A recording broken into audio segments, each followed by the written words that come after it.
Hello, everyone. I'm going to present on an epidemic viral simulator developed by a lab that comes complete with within-host viral evolutionary dynamics. So the motivation for this project came along when we were trying to quantify our viral inference pipelines for HIV and COVID-19, where we were trying to generate gold standard datasets. We quickly realized the current simulation tools that are available do not account for within-host viral dynamics, and also the few that do cannot expand into network levels. So we looked into developing our own viral simulator. The first step was identifying the different hierarchies that are involved with an epidemic, beginning with the network hierarchy, which kind of takes into account the contact networks and how different individuals are connected in relation to transmitting a disease from one host to the next.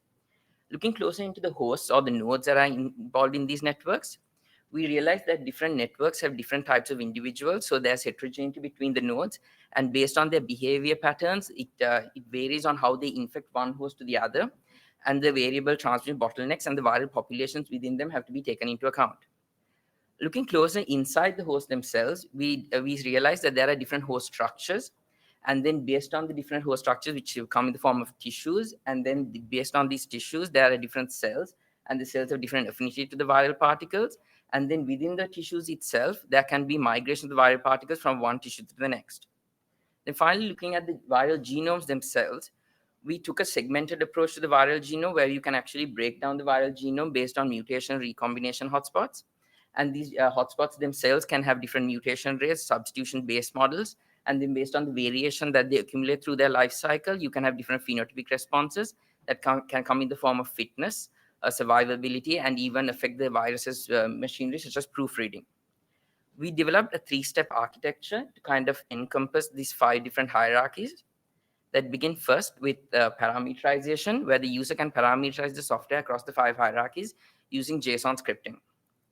Then once the software is parameterized and executed by the user, the software will be initialized, and then it will validate the entered parameters. And once validation is done, it will generate the contact network. Once the contact network is generated, it will populate the contact network with the different hosts, and each individual host would be pretty much characterized. And then we will start by infecting the first patient. Then the simulation engine takes over, where from a generation to the next generation, the epidemic kind of goes through the contact network, and we simulate the different viral particles that occur within each host, their tissues, and so on. So to state, we are actually simulating at single viral resolution. So through the software during an epidemic simulation, we are simulating hundreds of millions of viral particles that go through the system. So this creates a big data problem. So for that, you can actually summarize the problems by a data retrieval problem, where you have to kind of go through this entire massive data set that's being generated in real time to get the data points you want. And once you collect the data points, you have to process them. For this, we have we have three innovations that we've developed to tackle this. First is an out-of-core file structure. The second is a novel search algorithm that to traverse this file space. And we use GPU-based parallel processing. The motivation to use the GPU is because the GPU by design is created for parallel processing because it has a large number of threads or thousands of cores. These cores are optimized for parallel processing, and it's ideal for our task because we are simulating millions of sequences at once. So we are able to just simulate thousands of sequences at a go in GPU, and as GPU technology is rapidly improving, so does the software performance. We take a segmented approach towards file handling, and basically what we do is we batch the data points in different file batches, and so based on this we are able to use a divide and conquer strategy to traverse the file space. We developed a new search algorithm called compound interpolation search, which uses a combination of traditional interpolation search and two sequential search algorithms to quickly navigate through the file space and receive the data points we want. We actually do have a published work for large-scale genomic data processing called KATE, which is built around these three innovations and is published in Methods in Ecology and Evolution. And you can use KATE by GitHub download or even on Google Colab.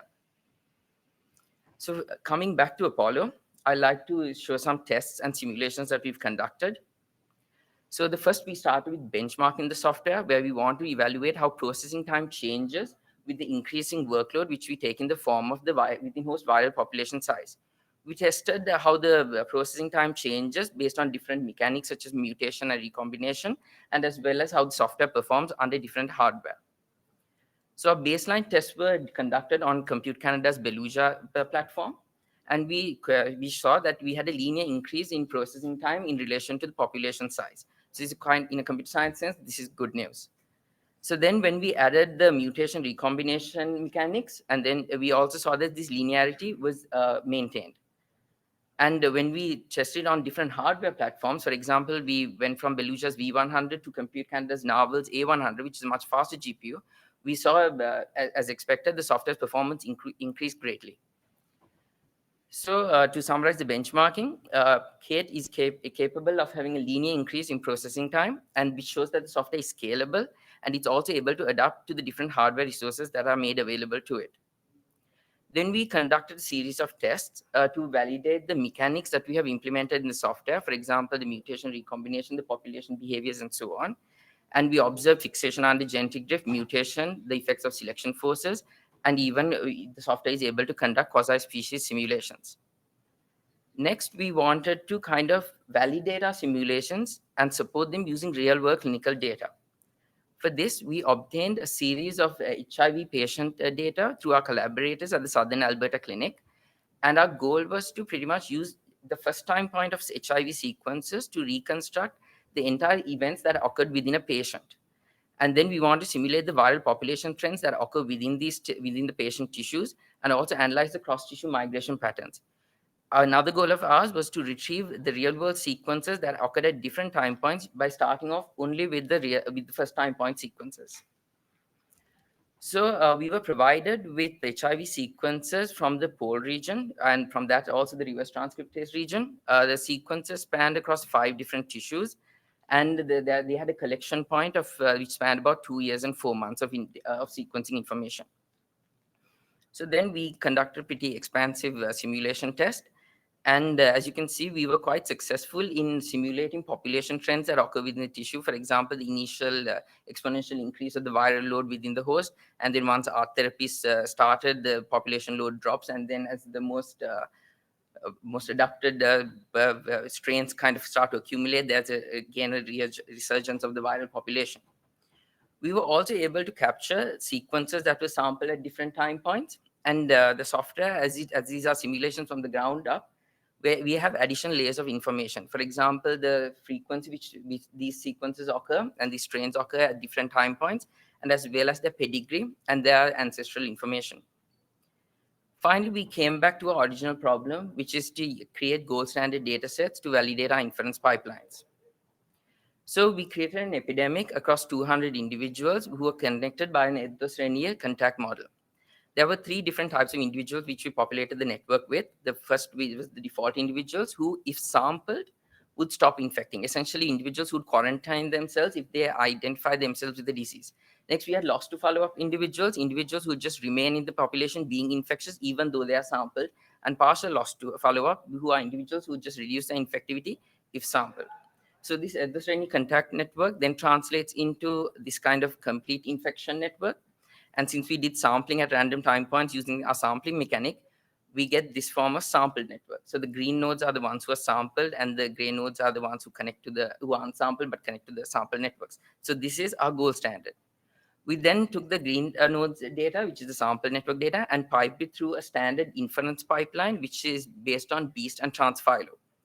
And these are MCMC network pipelines. So basically how you validate if this pipeline is working well is if there's stability in the MCMC chain, like the tracer diagram. So once we did achieve stability by running them for some time, we got the inference network that they predicted. As you can see, there's quite a degree of difference between our gold standard and the inferred network. It's not all bad news in terms of the existing inference tools, because what we realize is once you have this ground truth, you can now pretty much parameterize these inference tools quite well to pretty much get the ground truth, and then you have like a baseline to get off from. So to summarize, we have developed Apollo. It is a simulation tool for epidemics which spans across 5 epidemiological hierarchies, taking into account mutation, recombination, and selection forces. Users are able to script it using JSON scripting, and is currently available on GitHub for download and use. Finally, I'd like to acknowledge my lab, my PI, and our various collaborators and funding bodies. Thank you.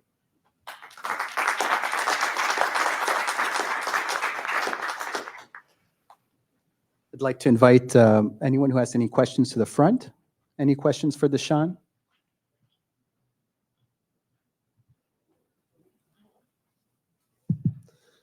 You mentioned briefly different tissues being modeled for infection. Could you talk a little bit more about that and how you did that modeling between tissues? Oh yes, so you can give your hosts, and within the host you have like standard tissue structures that you can specify. There's no limitation.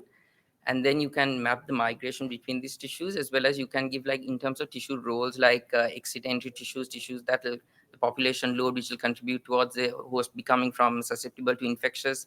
And then based on the tissues you can give the cell structure, you can model the cell structure, so that so certain tissues, for certain tissues based on their structure, they'll be more they'll have high affinity to a certain virus, right?